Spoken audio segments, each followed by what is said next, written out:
Namaskar, Ram Ram. Welcome to Agriculture Vision students. We are having a class of synthesis of sentences. Sentences का synthesis हम कर रहे हैं, कैसे sentences को आपस में जोड़ा जाता है और sentences को जोड़ करके किस तरह से अलग अलग sentences आपको दिए होते हैं उनका आप एक सेंटेंस बनाते हैं। कहीं 2 दिए होते हैं, कहीं 3 दिए होते हैं। तो अभी जो अपने चल रहे हैं वो सिंपल वाले में ही चल रहे हैं। सिंपल में आज एक मेथड अपने यूज कर रहे हैं, noun in apposition. Noun in app और पोजीशन अलग अलग कर दो, एप और पोजीशन। एपोजिशन का मतलब होता है साथ में, साइड बाय साइड, ठीक है। यानी एक नाउन के जस्ट बराबर में दूसरी नाउन को कैसे रख करके और सेंटेंस बनाया जा सकता है, वो आपका रहेगा नाउन इन एपोजिशन। अब नाउन इन एपोजिशन जो है वो एक बहुत इजी तरीका है। इससे इजी तरीका सिंथेसिस का कुछ हो ही नहीं सकता। चैनल को आप थोड़ा लाइक कर दें, सब्सक्राइब कर दें और दबा दें बेल आइकन, जिससे आपको नोटिफिकेशन मिल जाए नेक्स्ट क्लासेस के बारे में। और नोटिफिकेशन नहीं चाहते तो कोई बात नहीं, मत दबाओ भाई, थोड़ा लाइक कर दो, कमेंट कर दो, थोड़ा बहुत रिस्पॉन्स तो दो। Ravi was the best boy in the class, he was the monitor, ठीक है। Ravi was the best boy in the class. कौन है? रवि एक नाउन है। दूसरा नाउन कौन सा है? The monitor. जब भी किसी नाउन को उठाओ उसका आर्टिकल पीछे नहीं छोड़ना, ध्यान रखना, आर्टिकल साथ में उठाना बहुत जरूरी होता है। अब ये 2 नाउन हो गए, साइड बाय साइड लगाना है ना, तो कैसे लगाएंगे देखो। सबसे पहले इस नाउन को ले लो, नाउन क्या है? रवि। फिर कोमा लगा के दूसरी noun the monitor is the best boy in the class.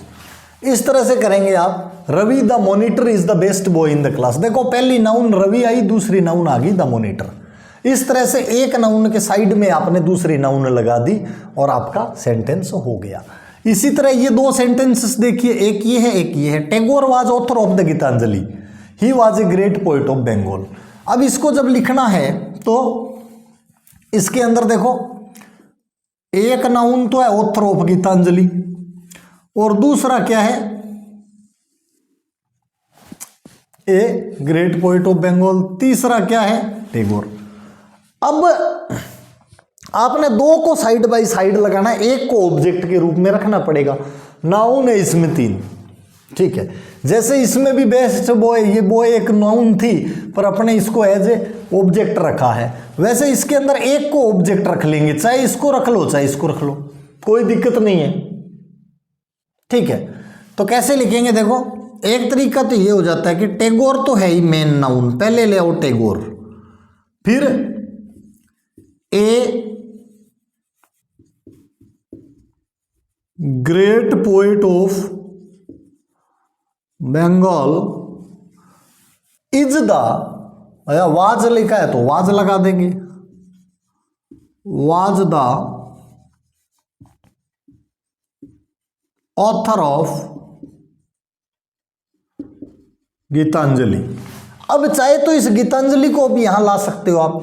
Tagore the author of Gitanjali was a great poet of Bengal, कोई से को भी लगा दो। एक नाउन को एज ए ऑब्जेक्ट रखना है, बाकी अपने को जो आपकी इच्छा हो ना उस नाउन को आप साइड बाय साइड एपोजिशन में लगा सकते हैं। ये आपके हाथ में होता है, आप कौन सी नाउन को लगाते हैं। My brother went to Delhi, Delhi is the capital of India. एक नाउन क्या है? My brother. दूसरी क्या है? दिल्ली। तीसरी क्या है? Capital of India. कैसे लिखोगे? My brother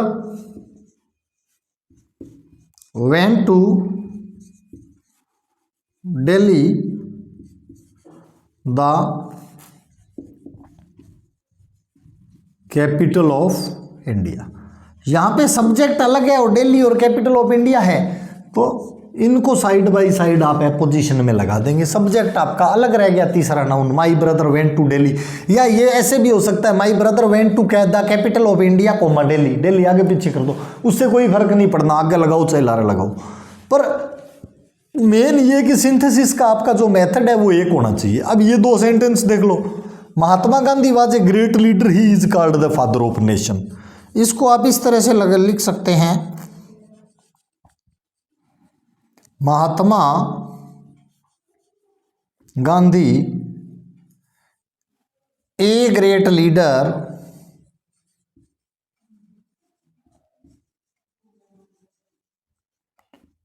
is called the father of nation. चाहे तो इसको ऐसे लिख लो, चाहे इसको दूसरे तरीके से लिख लो, आपके हाथ में। चाहे ऐसे लिख लो, Mahatma Gandhi the father of nation, फिर comma was a great leader, वो भी सही है, कहीं दिक्कत नहीं आ रही। Columbus was a famous sailor, he was Italian, he discovered America. ठीक है, 3 सेंटेंस है, तीनों का सिंथेसिस करना है 1 2 3। कैसे करेंगे? कोलंबस इटालियन, ये तो Columbus was a famous sailor, तो लिखेंगे Columbus comma a famous Italian sailor discovered America. Columbus a famous Italian sailor discovered America, इस तरीके से इसको आप करेंगे। अब नेक्स्ट सेंटेंस देखिए, इसी से रिलेटेड है आपका। Mohan was only son of his father, Mohan was only son of his father, he died in an accident. आप इसको इस तरीके से लिखेंगे, Mohan comma only son of his father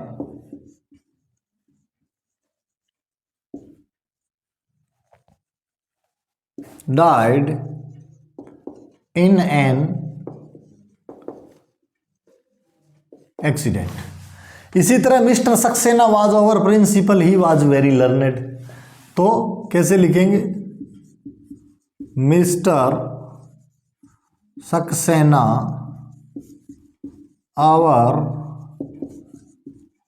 principal was very learned। I have never been to Mumbai, it's the biggest seaport of India। लिखेंगे क्या? I have never been to Mumbai, comma, फिर side by side क्या लगाएंगे? Biggest seaport of India। I have never been to Mumbai, biggest seaport of India। Kalidas was a great poet, he was author of Shakuntalam. कोई सा भी लिख लो आप, यानी इसको ऐसे भी कर सकते हैं, I have never been to biggest seaport of India, comma Mumbai. आगे पीछे करने में कोई दिक्कत नहीं है नाउन वाले में। Kalidas comma author of Shakuntalam was a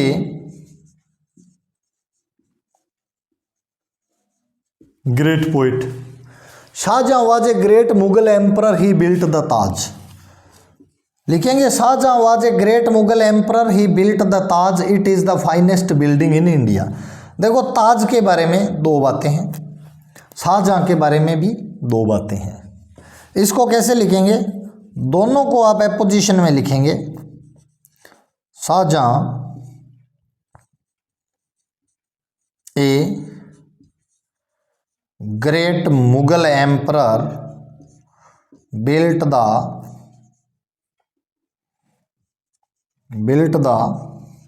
Taj comma the finest building in India. देखो दोनों में सब्जेक्ट और ऑब्जेक्ट दोनों, finest building in India, subject और ऑब्जेक्ट दोनों आ रहे हैं पोजीशन में। ये शाहजहां ए ग्रेट एम्परर या Mughal emperor built the Taj the finest building in India. हो गया सिंथेसिस। 2 सेंटेंसेस थे, इधर देखो इसके दोनों शाहजहां और ये इसका नाउन आ गया, इधर इधर ताज और इसका जो एडजेक्टिव था, दोनों का हो गया सिंथेसिस। इस तरीके से आपने सिंथेसाइज करना है इन सेंटेंसेस को, जो आप कहते हैं नाउन इन एपोजिशन, यानी नाउन को, एक नाउन को दूसरी नाउन के साइड में रख करके और किस तरह से आप इसका सिंथेसिस कर सकते हैं, वो चीज जो है वो डिपेंड करती है आपकी नाउन इन एपोजिशन। नाउन आपको कौन सी दे रखी है, आपकी मर्जी पे निर्भर करने वाला सेंटेंस जो है नाउन इन एपोजिशन, आप कैसे सिंथेसाइज करते हैं, वो पूरी की पूरी पावर आपके हाथ में रहती है कि इनको एक कैसे करना है। ठीक है, इस तरीके से किया जाएगा। अब इसके आगे वाला जो पार्ट है कि किस तरीके से अपन कर सकते हैं, आगे वाले पार्ट को और देख लेते हैं थोड़ा सा। ठीक है,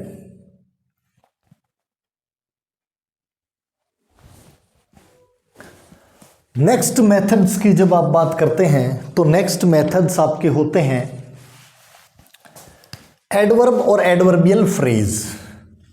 एडवर्ब और एडवर्बियल फ्रेज का मतलब क्या हुआ कि कोई भी एडवर्ब दी होती है या एक एडजेक्टिव दिया होता है, उसके लास्ट में एल वाई, जैसे हार्ड दिया है तो हार्डली, सॉफ्ट दिया है तो सॉफ्टली, ठीक है, पंक्चुअल दिया है तो पंक्चुअली, ब्रीफ दिया है तो ब्रीफली, डाउट दिया है तो डाउटफुली, इस तरह से डाउटफुल का डाउटफुली, यानी एल वाई लगा करके और आप एक बना देते हैं इस तरह का एडवर्ब जो उसके बारे में आपको बताता है। अब जब ये आप तरीका अपनाते हैं एडवर्ब वाला एल वाई बना करके, तो किस तरह से बनाते हैं उसी की हम बात कर रहे हैं। देखो, he went to college, he was punctual. ठीक है, तो अब इसमें जैसे ही एक बार काम में लेंगे, इसको काम में नहीं लेंगे तो लिखेंगे he went to college. College जाता कैसे था, पंक्चुअल, तो पंक्चुअल का पंक्चुअली बना देंगे। ये जो है इसको एडवर्ब बना देंगे कि वो जाता कैसे था, रेगुलर, तो पंक्चुअल का बना देंगे पंक्चुअली। जो एडजेक्टिव था ना बच्चे का एडजेक्टिव था ये कि वो पंक्चुअल था, समय का पाबंद था, लेकिन उसको हमने एडवर्ब यानी ये जो वेंट है ना, इसका एडजेक्टिव बना दिया। Adjective for the verb is known as adverb, that's all. तो ये लिख देंगे हम पंक्चुअली। इसी तरह जो नेक्स्ट है, the student read the book, he read it in a hurry. अब हरी, स्टूडेंट ने बुक पढ़ी, इधर आया है ही, ये स्टूडेंट है, रीड यहां पे आया है, इट ये रही बुक, तो इन सबको हटा देंगे। इनने हरी है जल्दबाजी में, तो हरी का हरिडली, हरिडली हो गया ना, या तो या हरीली जो भी है हरिडली कर देंगे। The student read the book hurriedly, हरीली ठीक रहेगा। हरीली और हरिडली बोलो, फटाफट कमेंट करो जल्दी जल्दी, चलो। हरिडली आएगा, ठीक है। The tree was cut down, cutting down was slow. अब देखो, कट डाउन यानी कटिंग डाउन की बात की जा रही है, कैसी थी, स्लो, तो क्या लिखेंगे, the tree was cut down, slow के साथ एल वाई लगा देंगे, स्लोली। ये तरीका रहेगा आपका, the tree was cut down slowly. इसी तरह आएगा, he played cricket, he played happily. He played 2 बार आया, इसको हटा दो, हैप्पीली छोड़ दो। ये आपका एडवर्ब बना देंगे, हैप्पीली पहले से लगा हुआ है तो कोई दिक्कत ही नहीं है। He played cricket happily. He did his work, he was not careful. ध्यान रखें, कई बार जब नेगेटिव आ जाता है ना, उसका आपको पता होना चाहिए क्या कहते हैं। नॉट केयरफुल जो होता है ना, इसको कहते हैं केयरलेस। क्या कहते हैं, केयरलेस। ध्यान रखें, तो आप लिखेंगे he did his work carelessly, ये लिखेंगे, he did his work carelessly. ठीक है ना। भाई नोट केयरफुल है तो केयरलेस हो गया, तो केयरलेसली हो जाएगा। नोट केयरफुली नहीं करेंगे, he did his work note carefully नहीं करेंगे, केयरलेसली करेंगे। जितने कम से कम शब्द का इस्तेमाल कर सकते हैं उतना किया जाएगा। The sun set the boys had not completed the work. इस तरह का अगर सेंटेंस आ जाता है तो इसमें सिंपली हम बिफोर लगाएंगे और कुछ नहीं लगाएंगे। The boys had not completed the work before sunset। Sunset से पहले काम नहीं किया, ज़्यादा कुछ करना नहीं है, यही है इसका सिस्टम, ये रहेगा। बीच में एक आधा सेंटेंस ऐसा डाल देते हैं आप लोगों का जो है वो सिस्टम बना रहेगा यार ये किस तरीके से होगा। He was at fault there is no doubt about it. जब नो डाउट होता है ना, नो डाउट, तो इसको अनडाउटेडली लिखते हैं। क्या लिखते हैं? अनडाउटेडली। नो डाउट वाला जो सेंटेंस होता है अनडाउटेडली कहलाता है। तो इसमें लिखेंगे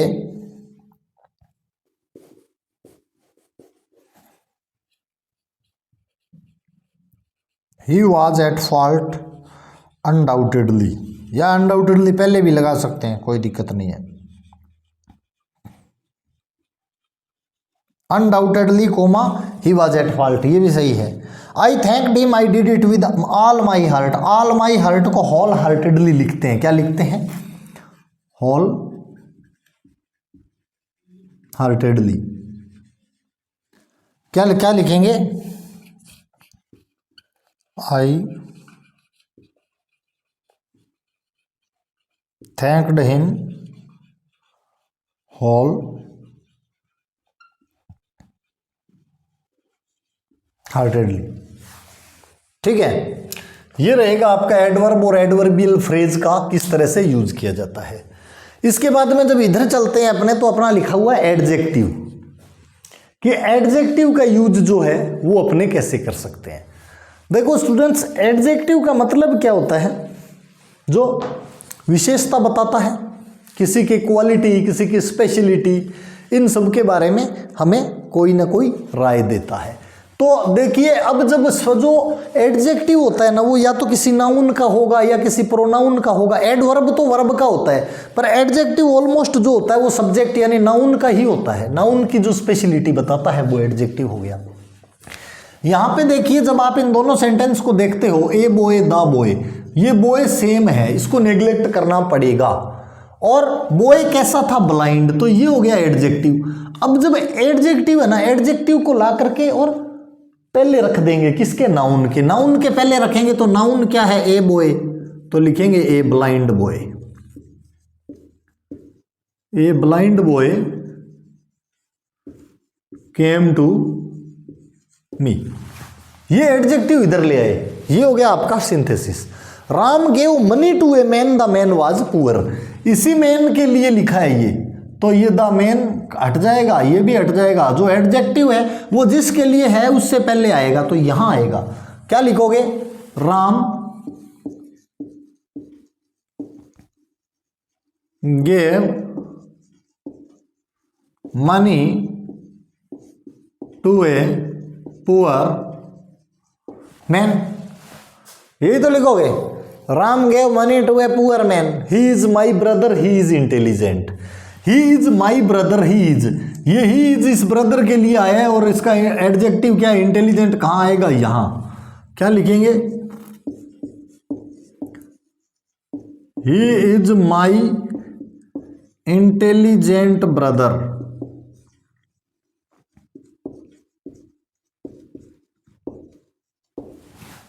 इसी तरह the principal punished a boy, boy was naughty, ये बॉय कौन सा है? ये वाला, तो इसको हटा देंगे।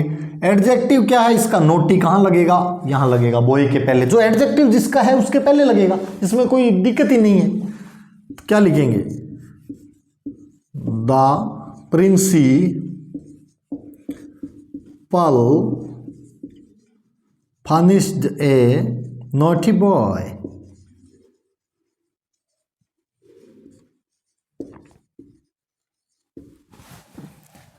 The police caught a thief, the thief was clever. चोर को पकड़ा पर चोर भाई साहब चतुर निकला। तो ये थीप और इसको हटा देंगे क्योंकि ये यही चोर है। एक चोर जब 2 बार आता है तो उसको 2 बार नहीं लिखते, क्योंकि अपने को जितना हो सके उतना शॉर्ट एंड स्वीट बनाना है। स्वीट तो पता नहीं बने कि नहीं बने, शॉर्ट जरूर बनाना है, ठीक है। तो लिखेंगे the police caught a, adjective क्या है, क्लेवर। कौन है क्लेवर? चोर।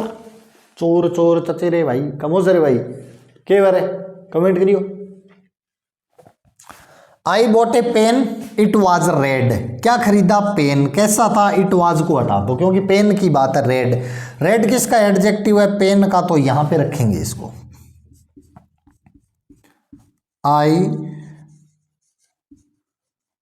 बॉट ए रेड पेन, ठीक है। I bought a red pen. I met a woman, she was pretty. बेटा आप तो जी सुनोगे। I met a woman, she was pretty. She किसके लिए? वुमेन के लिए, हट जाएगा। एडजेक्टिव क्या है वुमेन का? प्रिटी। तो यहां पे आएगा, लिखो I met a pretty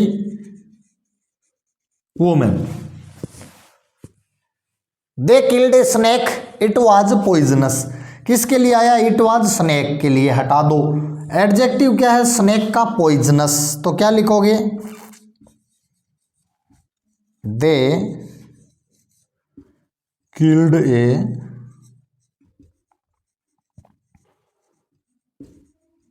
poisonous snake. देखा एडजेक्टिव कहाँ आ रहा है, किस तरीके से आ रहा है, समझ में आई कहानी? ये है सारा का सारा सिस्टम आपके सिंथेसिस का। अब जब सिंथेसिस को अपने जब अच्छे से पढ़ते हैं ना, तब समझ में आता है कि सिंथेसिस कोई हार्ड नहीं है। सिंथेसिस का सिर्फ एक होवा बनाया हुआ है कि यार सिंथेसिस बड़ो हार्ड है। तो सिंथेसिस किसी भी तरीके से आप किसी भी एंगल से अगर देखते हो तो सिंथेसिस एक इजी टॉपिक है, हर किसी के समझ में आ जाएगा। सिंथेसिस में ऐसा कुछ है ही नहीं कि आप इसको हार्ड कह सको। हार्ड कहलाने के लायक टॉपिक ही नहीं है सिंथेसिस। तो अगर इसको थोड़ा सा नीति से अच्छे से पढ़ते हो, आपकी नीयत अगर सही रहेगी तो सिंथेसिस आपका क्लियर हो जाएगा। Thank you, have a nice day.